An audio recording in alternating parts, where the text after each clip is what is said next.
kicked out as a teen for false rumors spread by my brother.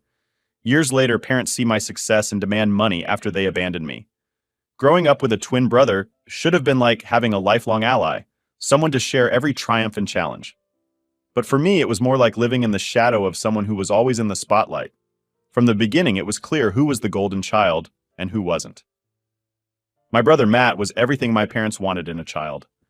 Studious, serious about the future, and a mirror image of their own aspirations. I, on the other hand, was the other twin, the one who preferred climbing trees to reading books, who'd rather throw a soccer ball than sit through another piano lesson from as early as I can remember. My parents made no secret of their differing expectations for us. They praised Matt for every day he brought home and scolded me for every B that marred my report card. They talked about his future with bright, shining terms: scholarships, prestigious universities, a lucrative career. Conversations about my future, however, were filled with warnings and worries, as if my preference for athletics over academics was a problem they needed to fix. This disparity wasn't just confined to academic achievements or future prospects. It spilled over into every aspect of our lives, including how we celebrated personal milestones like birthdays. Every year, Matt's birthday was a grand event. Our parents threw elaborate parties for him, inviting all his friends from school and filling our backyard with balloons, games, and laughter. There would be magic shows, his favorite foods, and a towering cake that seemed to touch the ceiling. In stark contrast, my birthdays felt like afterthoughts. If Matt's birthdays were a symphony, mine were a solo. No friends running around our living room, no streamers in my favorite colors, just a small family dinner and a cake that looked like it was bought in a hurry. I remember feeling a mix of resignation and envy as I watched Matt blow out his candles with a beaming smile, surrounded by friends and gifts. Knowing that my own celebration would never come close, the only person who seemed to really see me was my grandmother. She had a way of making me feel special in a way my parents never did. Whenever she visited, she brought with her a warmth that filled the house. She'd always smuggle me a box of my favorite chocolate truffles, hiding them in her suitcase until she could give them to me in private, away from the indifferent glances of my parents. "Keep your spirits up, darling," she'd whisper, slipping a few dollars into my hand. "Buy something nice for yourself. Something just for you." As I grew older, the favoritism became more pronounced, turning into what felt a lot like emotional abandonment. My parents attended every one of Matt's soccer games, cheering loudly from the sidelines, yet they rarely made it to my track meets. And when they did, they'd spend most of their time on their phones or discussing Matt's latest achievements with other parents. The emotional toll was heavy. I started to internalize their disapproval, feeling as though I was somehow less deserving of attention and love than Matt. I'd lie in bed at night listening to the distant sounds of laughter from Matt's room, where he and his friends played video games or watched movies. Meanwhile, my room felt like a silent bubble cut off from the rest of the world. High school can be a battleground or a playground depending on who you are and what your family background looks like. For me, it leaned more towards a battleground, a place where I had to navigate not just academic pressures, but also the minefield that was my relationship with my family, particularly my twin brother Matt. As we stepped into the more demanding years of our education, the disparity in how my parents treated us didn't just remain at home. It followed me like a shadow. Matt was placed on a pedestal. His achievements in school, magnified and celebrated, my own, if acknowledged, were met with a nod or a fleeting smile, nothing more. It was during these years that the tension between us grew palpable, stretching, thin, the fraternal bond that was supposed to exist between siblings. It wasn't just the lack of attention from my parents that stung. It was their outright criticism of my interests and hobbies. I'd always been athletic, finding solace in sports and physical activities. However, my parents saw this as a distraction. They believed that time spent on the track or the field was time wasted, time that could be better spent with my nose buried in textbooks. One afternoon, a pivotal incident crystallized their disapproval into outright prohibition. I had just come home buzzing with excitement for making the varsity soccer team. I remember bounding into the kitchen, eager to share the news, thinking that perhaps this achievement would finally earn me a sliver of the praise usually reserved for Matt. The reaction, however, was cold, dismissive. "We'd rather you focus on your studies like your brother," my dad said, barely looking up from the newspaper. "Sports won't get you into a good college." The frustration of being constantly compared and found lacking was infuriating. I argued. Pled had tried to explain how important this was to me, not just as a pastime, but as something that truly made me happy. The response was unequivocal. No extracurricular activities until your grades improved to our expectations. My mom declared, ending the conversation feeling cornered and misunderstood. I retreated to my room, anger simmering within me. The lack of control over my own choices was suffocating. It was as if my desires and passions were secondary to an image of who I should be, an image crafted meticulously by my parents without any input from me. This parental pressure cooker only worsened with an incident that, to them, was the last straw. It happened innocently enough. I had downloaded Snapchat to stay in touch with my friends, a common enough activity for teenagers my age. But when my parents discovered the app on my phone during one of their routine checks, they reacted as if I had committed a serious transgression. Their fury was disproportionate. They yelled, accused me of being secretive and untrustworthy. You're just like your friends, wasting your life away with these distractions. My mom shouted as she threw my phone across the room. The screen cracked against the wall, the physical damage mirroring the emotional rift that widened between us as a punishment. They took the door off its hinges in my room. No privacy for someone who can't be trusted, my dad said grimly, as he removed the last screw. I was left feeling exposed and vulnerable, my personal space violated. It was a stark reminder of how little say I had in my own life under their roof. But the real damage was done by Matt, who saw this as an opportunity to further ingratiate himself with our parents. Instead of standing by me, he sided with them, adding his own accusations to theirs. She's always hiding things from you, he would say, casting me in a suspicious light whenever he could. His words were like fuel to the fire, reinforcing their worst perceptions of me. Matt's betrayal didn't stop at home. He took his deceitful narrative to school, spreading rumors and lies about my behavior. He told anyone who would listen that I was a troublemaker, that I partied too much, that I was likely to end up failing out of school. His words, though baseless, carried weight, and soon I noticed a shift in how my classmates treated me. Whispers followed me in the hallways. Friends who used to greet me with smiles now offered only cool nods or avoided my gaze altogether. It was as if Matt's version of me, a distorted, malicious caricature, was replacing the real me in the eyes of our peers. The situation reached a tipping point during a particularly heated argument at home about my supposed lack of ambition. Why can't you be more like your brother? My parents would often say, and during this argument, those words cut deeper than ever. I shouted back something I rarely dared to do because I'm not Matt. I don't want to be him. The house went silent. My outburst had startled them, and for a moment I saw something like shock on their faces. But it quickly morphed into anger, and any hope that they might finally listen to me evaporated. That night, lying in bed, I realized that the gap between us was too wide to bridge. My own family saw me as an outsider, an aberration in their perfect little world.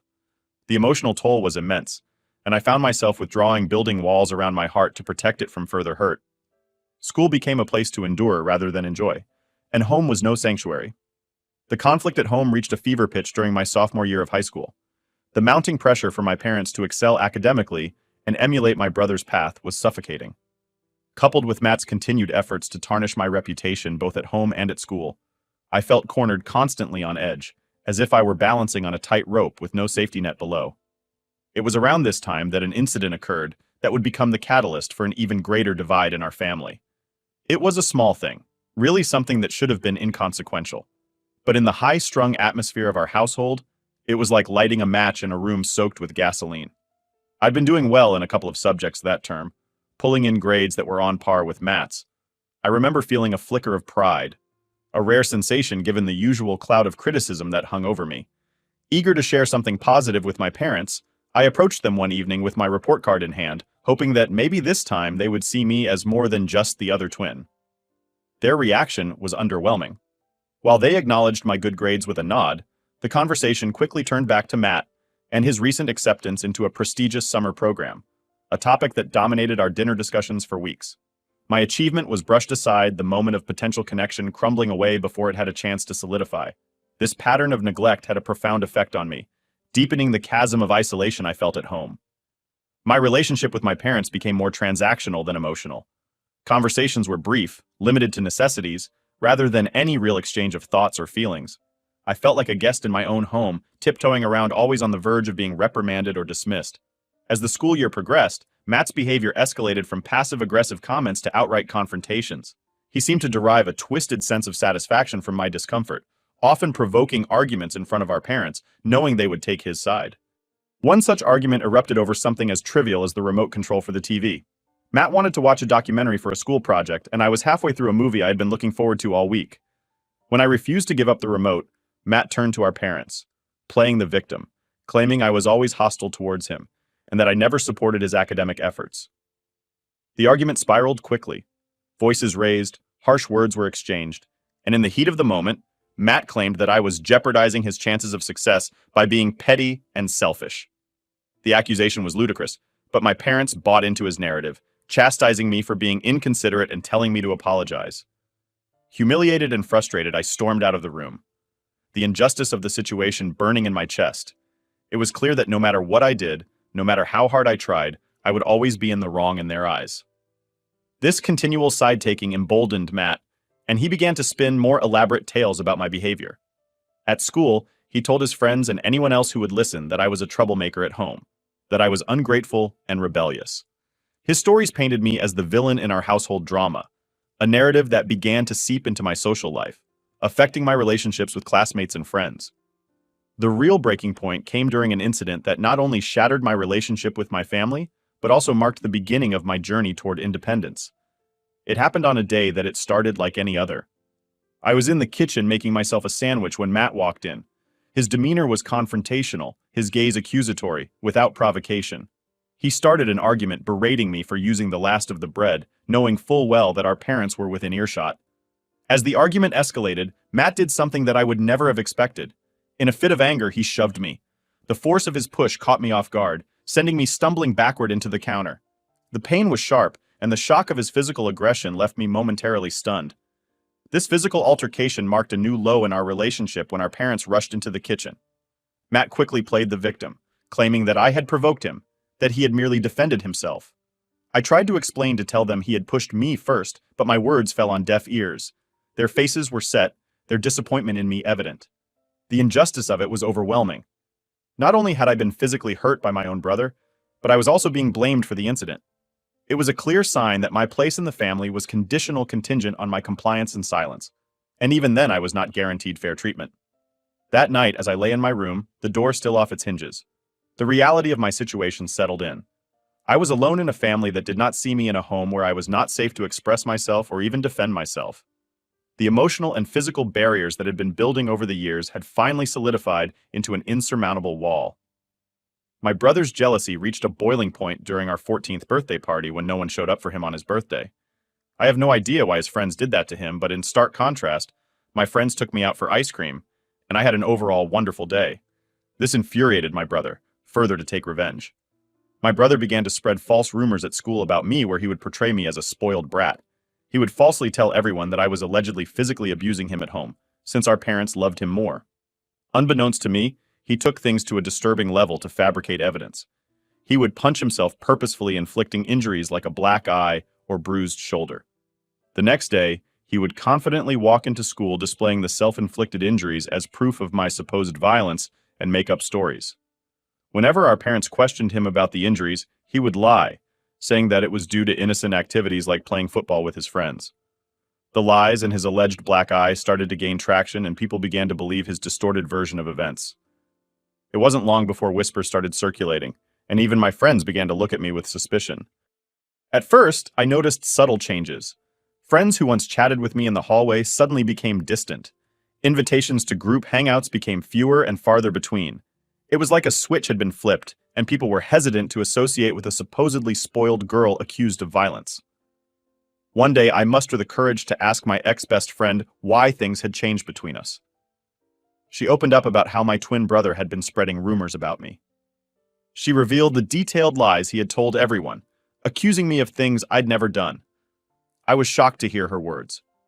The feeling was a mix of disbelief and betrayal, as if the ground beneath me had given way. My brother, someone I grew up with, was spreading lies about me, accusing me of things I would never even dream of doing. It was a betrayal that cut deep, leaving me with a knot in my stomach and a heavy heart.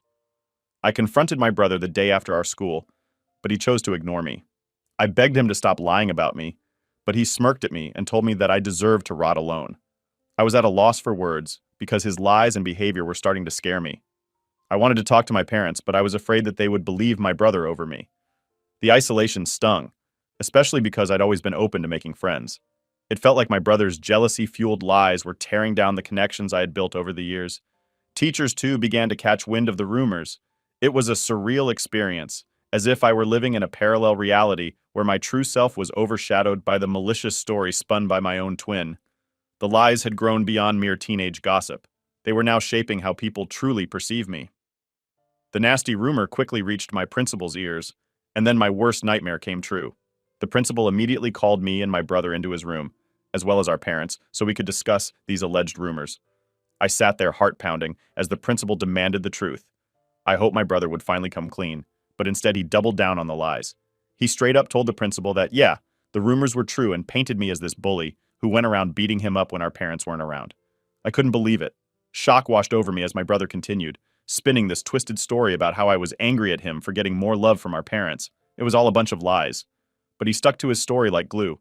My mom began to cry, hearing my brother's story, holding on to my brother like he was some kind of hero. My dad tried to comfort my brother, telling him that it was brave for him to speak up and that he was not going to make sure that nothing would ever happen to him after that day. I tried to defend myself, pleading with the principal that it was all made up. I felt like I was drowning in a sea of accusations, desperately trying to swim to the surface. But my brother kept at it, insisting that I was this angry, violent person taking out my frustrations on him every day. My mom's tears kept coming as she held on to my brother, giving me accusing looks. It was like fighting against a wall of belief in my brother's made-up story. My principal reprimanded me strongly, saying the school didn't tolerate bullying, and these were grounds to suspend me. I pleaded with him not to suspend me, but he shook his head, saying he couldn't just let it slide. I begged him, tears streaming down my face, trying to tell him that I didn't do anything to my brother. The principal firmly told me that I would be suspended for 10 days so that others see this as an example to never bully anyone. It hit me hard, and I started crying even more, practically begging him to reconsider. My parents, angry and embarrassed by the whole situation, dragged me out of the principal's office. I didn't want to leave. I wanted to plead my case and make them understand, but they were having none of it. We left the school, my heart heavy with frustration and humiliation. When we got home, things took a drastic turn. My dad started packing up my stuff out of the blue. I was shocked, confused, and had no idea what was happening. My mom asked him what he was doing, but he just shouted that he couldn't let me live in the same house as my brother anymore. I was crying practically on my knees and pleaded with my brother to tell them the truth, but he stayed cold, unmoved by my emotions. My dad continued packing my things and then threw the suitcase into our foyer. I clung to my dad's legs, still begging him not to throw me out. It was like a nightmare unfolding. He told me that a bully like me didn't deserve to live in his house and that he would ask his mother, my grandmother, to come and pick me up if she wanted to do that. It felt like the world had crumbled beneath me. I stood there in shock, surrounded by my belongings, scattered in the foyer or kicked out of my own home. Eventually, my grandmother did show up. She gathered all my things and helped me place them in the car, helping me into the passenger seat. She made sure I had my seatbelt on before walking towards my parents' front door. She rang the doorbell, and when my dad opened the door, she started to yell at him for treating me this way with stern determination. She warned him that if he ever approached me or tried to contact me again, she wouldn't hesitate to involve the police or the CPS, since what he had done to a child like me could potentially wind up with him in jail. My mother, attempting to deflect blame, told her that it was my fault. However, my grandmother wasn't having any of it. She stood her ground defending me, emphasizing that I was just a child who didn't deserve to be treated in such a heartless manner. That was the first time in my life I felt how powerful my grandmother was. She didn't cower down to my parents, and unlike what they believed, she trusted me. Eventually, we drove away, leaving behind my home, the only place I had ever grown up in. I can't even begin to put into words how indescribable the pain I felt during that time. I remember just crying on the bed, not eating anything, despite how much my grandmother urged me to. I told her what my brother had done, and she was shocked as well. She assured me that she believed my side of the story, and I was happy that I at least had one person who had my back. When the 10 days of suspension lifted, the prospect of returning to school felt like stepping back into a lion's den. As I entered the familiar hallways, the faces of my classmates spoke volumes, judgment whispers, and sidelong glances. The weight of the false accusations continued to linger in the air. Meanwhile, my brother blatantly ignored me and acted like I didn't exist. He had become friends with a few people who believed his side of the story and saw him as the victim of my attacks. No matter how much I tried to tell my side of the story to anyone, it fell on deaf ears. I was an outcast, branded with an unjust label that clung to me like a shadow. No matter where I went, the classroom, the cafeteria, the corridors, the eyes that met mine were filled with disdain and mistrust. I became a loner. I would keep my head down and attend all my classes, have lunch alone in the cafeteria, and would straight go back home. I had no friends, and it felt like everyone pretty much didn't want me there. Throughout all this, my parents never once called to check up on me. My grandmother would constantly remind me that this was not my fault and that life would eventually be okay. I graduated high school with good grades and was looking forward to college where hopefully I would have a better life. It was only when I went away to college that I first experienced what freedom felt like for the first time. No one was watching over my shoulders. No one was comparing my grades, and no one was trying to compete with me. I met people and formed friendships with like-minded individuals.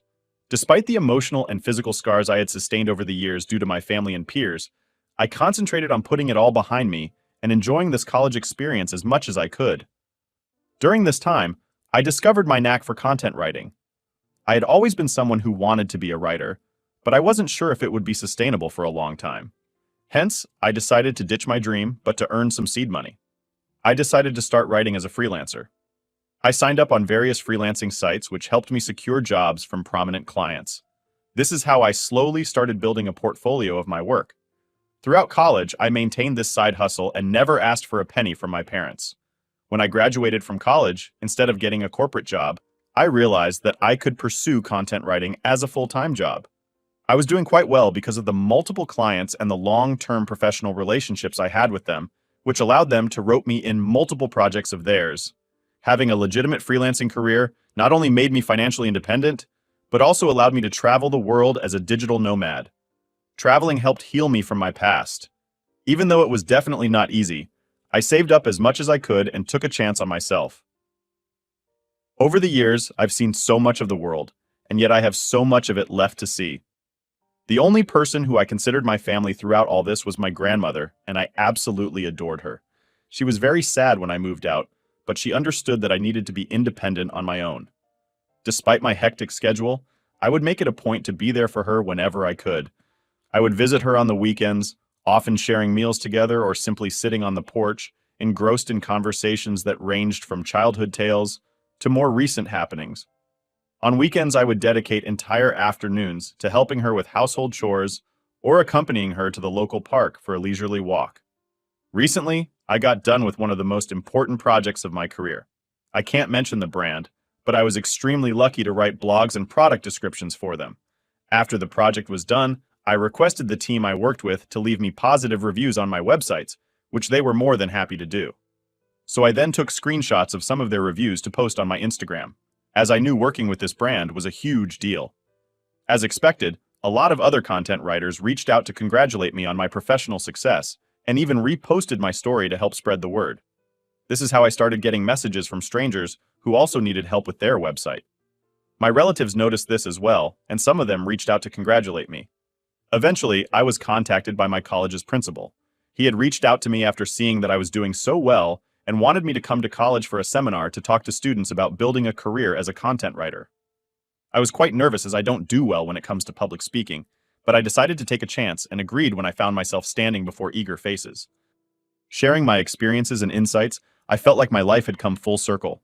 I spoke in my speech about the struggles I faced and how I worked hard to sustain myself despite all the hard days. It was honestly a very fulfilling experience to empower others and contribute to the growth of the writers' community. Some of my clips started going viral on Facebook groups as people reasoned with it. It felt good to be finally recognized for my hard work. Last week, I was invited to speak at a local news channel. It was a show about the benefits of content writing, and they invited me to share my journey and insights with their viewers. I was a bit nervous, but also excited for the opportunity. During the show, I talked about my experiences, the importance of client reviews, and how a simple appreciation post could open doors to incredible opportunities. The opportunity to reach a broader audience and inspire more individuals in the field was both humbling and exhilarating. When it finally aired, I shared some of these clips on my Instagram also, as I was proud about being invited to a TV show. This is how my relatives and cousins started finding out how well I was doing in my career. You see, because my parents never talked about me to anyone, they had no idea that I was working with popular brands and getting invited to TV shows. This is how word quickly spread within my family. I guess this TV interview must have finally reached my parents' ears also, because just a few days later I was working on another project and had my phone on silent, when I was done with my work. I checked my phone, and to my surprise, there were 6 missed calls from my mom. I was honestly shocked to see her name on my phone, as it had been a long, long time since she had called me after all those years of silence. I couldn't fathom why she was calling me. I hesitatingly called her back and she picked up immediately. I asked her if everything was okay, and my mom started to congratulate me. My dad, probably sitting right there with mom, jumped into the conversation. Also, he started to inquire about my life and well-being, and I answered their questions without much thought. It didn't strike me as unusual until they began to ask how much I was earning these days. I told them that it was none of their business, and my dad replied that we were family, so I shouldn't feel shy telling them my income. I told them that I was doing well financially by hearing this. My mom then began to say how hard their life was these days. My brows furrowed in suspicion. Basically, here's how our conversation pretty much went. Mom, we are retired now, and we have been wanting to renovate the house for a while now. It's not in the best shape, but we have no savings left me. Okay, Mom, your success has given us hope. After watching your TV interview today, we thought maybe you could help us out by paying for the renovations. Dad, after all, we are a family. You shouldn't hesitate to share some of your earnings with us. We can really use your help. Me? Are you joking with me? Why are you asking me for money when you haven't even talked to me for years? I don't know what made you decide to reach out to me. And while I appreciate the congratulations, I'm not going to help you out in any way. Hearing this, my mom started saying how I was being a bitch and that I needed to support them as a family. My dad also added that as my parents, they deserved to be looked out after, and that this was the least that we could do. I was so pissed at this that I wanted to give them a piece of my mind. I suddenly got an idea that instead of just arguing with them, I should teach them a lesson forever, thinking that they could mooch off me after mistreating me all those years ago.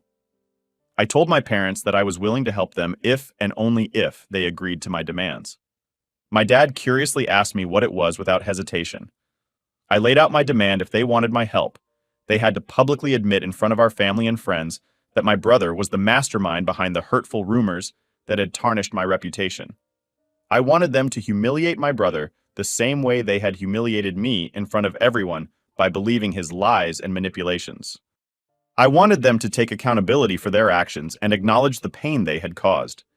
Hearing my impossible condition, my dad began to question the necessity of such an admission. My mom told me how this was all quite unnecessary and that we could have a private discussion without involving others, but I held my ground. This condition was non-negotiable or a prerequisite for any assistance they wanted me to offer them in the future. As the tension escalated, my dad raised his voice, asserting his role as my father, and started to emphasize that it was my duty to help my family in need. My mom, in a last-ditch effort, urged me to do the right thing and help them, emphasizing the years they had spent raising me. I couldn't help but find irony in their sudden appeal. I reminded them of the past, of the fact that they had kicked me out, and it was my grandmother who had raised me, not them. They started to get more and more agitated, but I told them firmly that if they wanted to establish contact with me and seek my financial assistance from now on, then the truth needed to be acknowledged publicly, and my brother needed to face consequences for his actions. Since this conversation, my parents have been trying to incessantly call me, but I'm ignoring their calls. I'm starting to regret even calling them back that day. I would like to know if I would really be in a hole if I didn't help my parents at all. Update 1. It's been a whirlwind of a week since I last shared my story, and the support and encouragement I have been receiving from everyone has been overwhelming. It's heartening to know that I'm not alone during this time. I am glad that everyone agrees that I should not engage with my parents or even consider helping them out after what they put me through. The reason I even gave them such a condition was because I knew it was pretty much impossible for them to do it. I know they love my brother too much, and despite the fact that they might have found out by now that it was all his lies, I know they will never put him through what they put me through today. My brother sent me a nasty text message after my parents again tried to contact me, and I refused to pick up their calls. This is what he wrote. He says, "It's been a long time since I saw you, and I can tell you that every day without you in my life has been great. I heard that Mom and Dad reached out to you and you gave them a crazy ultimatum. They are never going to go through with it. You know that, right? They clearly never loved you, and they will never do anything to hurt me. I admit that I did lie about you 15 years ago, but it's been a long time since then. So stop being so selfish and try to move on from the past. You are unmarried and childless anyway, so why do you not want to help them out by paying for their repairs and renovations around the house? Do the right thing and be a better daughter." Seeing the message felt like a stab to my chest. The audacity to dismiss the struggles I had faced and the conditions I had set spoke volumes about his lack of empathy. The attempt to guilt trip me by emphasizing my unmarried and childless status added another layer of insensitivity. His insinuation that I should prioritize their needs over my own well-being was not only offensive, but also highlighted how little he thought of me. Fueled by frustration and a strong desire for justice, I decided it was time to take matters into my own hands and reveal the truth that had been hidden for too long. I sat down to write an email to my parents and close relatives, sharing the painful details of my childhood and the unfair treatment I had endured while growing up at my family house. In the email, I described the strict and oppressive environment I had under my parents' roof and how they treated me compared to my twin brother. The email also delved into the malicious and completely untrue rumor my brother had spread about me in school, which had led to severe consequences and affected my reputation. I wrote how my parents had kicked me out to the curb, and had it not been my grandmother, I might have been dead in the streets by now. Towards the end, I asked everyone to read a message my brother had sent me. I attached a screenshot where he admitted to lying about me. It was a clear confession that I hoped would expose the lies that had persisted for too long. I sent the email just an hour ago, and I know that all hell will break loose once my parents and my brother read it. I will update you next regarding how my family reacts to my email update too. It's been a month since my last update, and a lot of things have happened this month. As you can imagine, my family did erupt after receiving the email. My parents have received criticism from relatives who were previously unaware of the extent of the favoritism and emotional abuse. A lot of the family members reached out to me telling me that they had no idea about all this, and apologized to me for not being there for me. My brother and my parents sent me a barrage of text messages that were starting to get more abusive and violent.